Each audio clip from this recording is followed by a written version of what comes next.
Oiê, eu sou a Júlia e hoje é dia de cultura.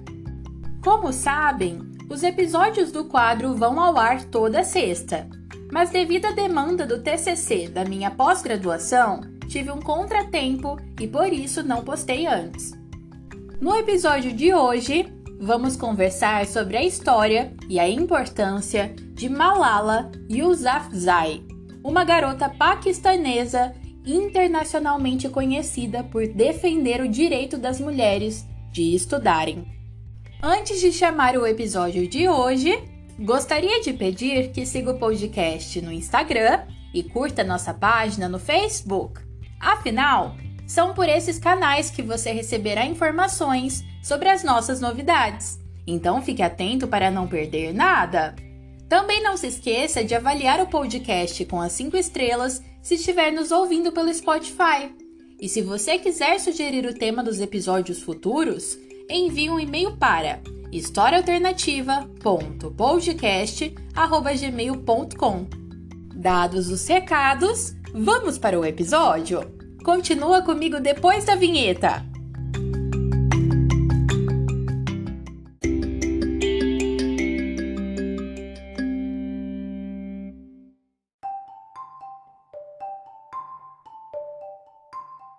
A jovem paquistanesa ficou conhecida após ter sido baleada na cabeça por talibãs ao sair da escola em outubro de 2012.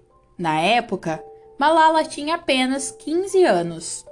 O seu crime foi apenas protestar contra a proibição dos estudos para as mulheres em seu país.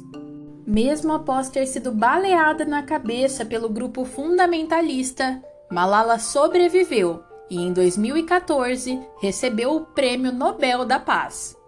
O Talibã é um grupo fundamentalista islâmico formado no fim da invasão soviética do Afeganistão, que aconteceu em 1979 e perdurou até 1989.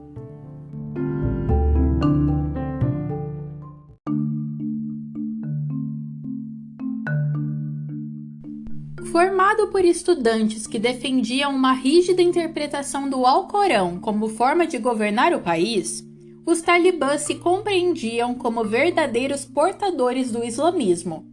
Sua perspectiva era conservadora e seus principais pilares eram o machismo e o patriarcalismo. Segundo a crença do Talibã, uma mulher não poderia ter acesso à vida pública, isto é, trabalhar, estudar ou mesmo sair de casa desacompanhada de um homem. Também deveria cobrir o seu corpo com uma burca. E se fosse acusada de adultério, poderia ser apedrejada na rua. Nesse contexto, o Talibã ordenou que as escolas não dessem aulas para meninas por um mês, em 2008. Na época, um jornalista da BBC perguntou ao pai de Malala, dono da escola onde ela estudava, se alguns jovens estavam dispostos a falar sobre o assunto. A partir disso, Malala criou o blog Diário de uma Estudante Paquistanesa para escrever acerca de seu amor pelos estudos e as dificuldades de se viver no Paquistão. No início, o blog era escrito sob um pseudônimo, mas em alguns meses sua identidade foi revelada e ela passou a conceder entrevistas para TVs e jornais. Malala nasceu em Mingora, cidade que fica no Paquistão, em 12 de julho de 1997. Essa cidade fica no Vale do Swat, uma região montanhosa no norte do território paquistanês. Esse vale se destaca pelo fato de possuir uma grande população paixito, etnia de que Malala faz parte.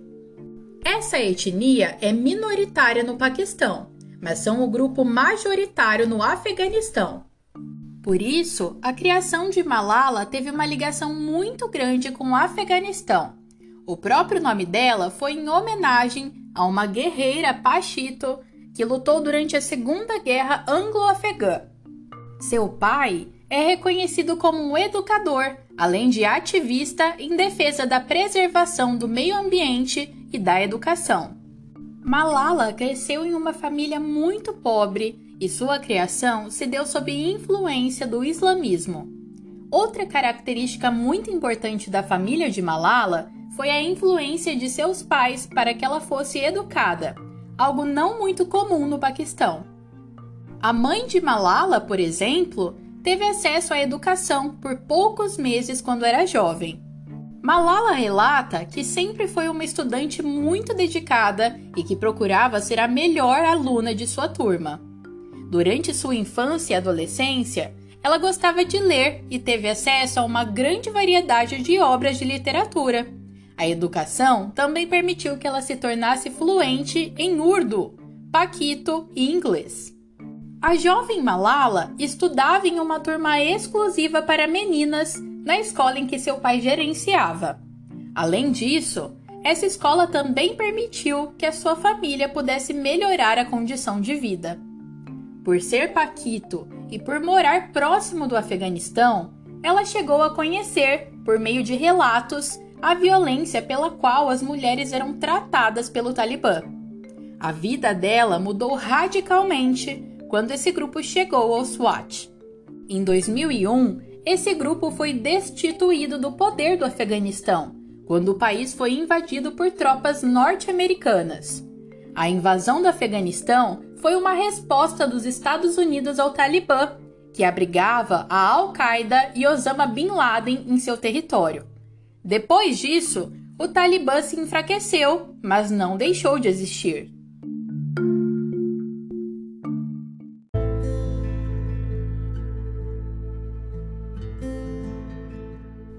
A vida de Malala e de sua família mudaram radicalmente quando ela possuía cerca de 10 anos. Foi nesse momento que o Talibã chegou ao Vale do Swat. Soldados do Talibã começaram a ser avistados nas ruas de Mingora, e uma rádio foi criada pelos fundamentalistas para que eles pudessem transmitir a sua ideologia. O Swat era uma região extremamente conservadora, e os ideais fundamentalistas tinham muito espaço naquela sociedade. Sendo assim, não foi difícil para que o Talibã penetrasse e conquistasse apoiadores na região. Inicialmente, o Talibã trouxe uma mensagem razoável, mas à medida que ganhou apoio, foi se radicalizando. O líder do Talibã no Paquistão usava da estação de rádio para veicular pregações diárias e incentivava as pessoas a seguirem os princípios do islamismo. As mensagens dele também teciam críticas aos problemas sociais que as pessoas do SWAT viviam. Essa foi uma forma de conquistar a simpatia da população. À medida que ganhava apoio, começou a radicalizar sua mensagem. Assim, ele incentivou as pessoas a se livrarem de suas TVs, pois os fundamentalistas do Talibã condenam o ato de assistir a programas de televisão. Aqueles que não entregavam voluntariamente poderiam ter suas casas invadidas e suas TVs roubadas e destruídas.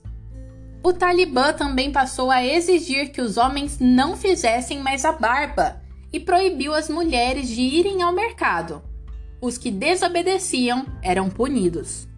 Por fim, começou a criticar as pessoas que enviavam suas filhas para as escolas.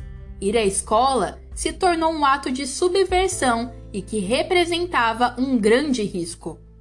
A chegada do Talibã ao SWAT colocou Malala e sua família em uma situação de vulnerabilidade.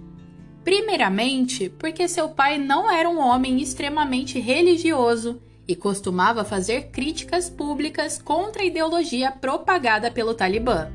Em segundo lugar, ele gerenciava uma escola que dava aulas para meninas e sua própria filha frequentava a escola. Por fim, o pai de Malala fazia sua barba regularmente. Isso fez com que o pai de Malala passasse a ser ameaçado pelo Talibã e constantemente ele recebia conselhos de pessoas próximas para mudar a sua conduta, pois estava colocando a si mesmo em risco, bem como a própria família. A família tornou-se alvo do Talibã de fato por conta da militância de Malala pelo direito das mulheres de frequentarem as escolas. Malala iniciou seu ativismo em defesa dessa causa ainda quando pequena, e tornou-se mais engajada à medida que o Talibã radicalizava sua mensagem. Os fundamentalistas passaram então a atacar as escolas. Estima-se que mais de 400 escolas tenham sido destruídas pelos fundamentalistas no Swat. O objetivo disso era forçar as mulheres a abandonarem seus estudos. Malala foi convidada para escrever anonimamente para a BBC em urdu sobre o Talibã e exerceu essa atividade durante alguns meses em 2009. O ativismo trouxe reconhecimento a Malala e ela recebeu uma premiação paquistanesa conhecida como Prêmio Nacional da Paz da Juventude. Ela também passou a ser procurada por veículos da imprensa para dar entrevistas. Malala tecia críticas ao Talibã e à perseguição que eles promoviam às mulheres. Quanto mais famosa ela se tornava, mais perigosa a situação de sua família ficava e mais ameaças ocorriam. Por certo tempo, Malala passou a temer o que poderia acontecer e mudou um pouco a sua rotina para garantir a sua segurança. Apesar do medo de ser vítima do Talibã, Malala não desistiu da causa que defendia.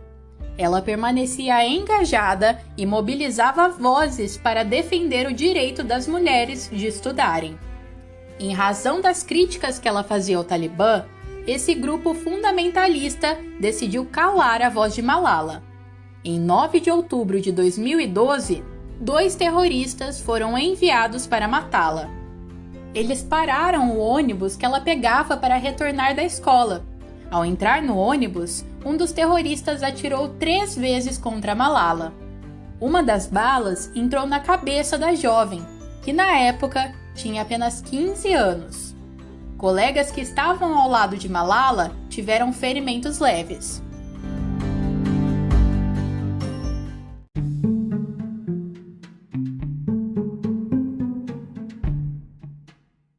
O atentado contra Malala fez com que ela fosse submetida a uma cirurgia de emergência em Peshawar. Depois da cirurgia, o governo paquistanês, com a autorização dos pais de Malala, decidiu levar a jovem ativista para a Inglaterra, porque lá ela teria o melhor tratamento à sua disposição. O tratamento e a recuperação de Malala foram financiados pelo Paquistão. Malala permaneceu na Inglaterra e se estabeleceu na cidade de Birmingham, sendo essa permanência uma medida óbvia para a garantia de sua segurança e de sua família. Ela concluiu seus estudos básicos na Inglaterra e graduou-se na Universidade de Oxford.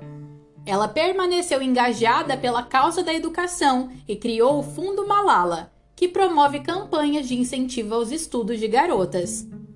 O atentado transformou Malala em uma figura conhecida internacionalmente e gerou reconhecimento ao ativismo dela. Ela ganhou inúmeros prêmios e o de maior destaque foi o Prêmio Nobel da Paz.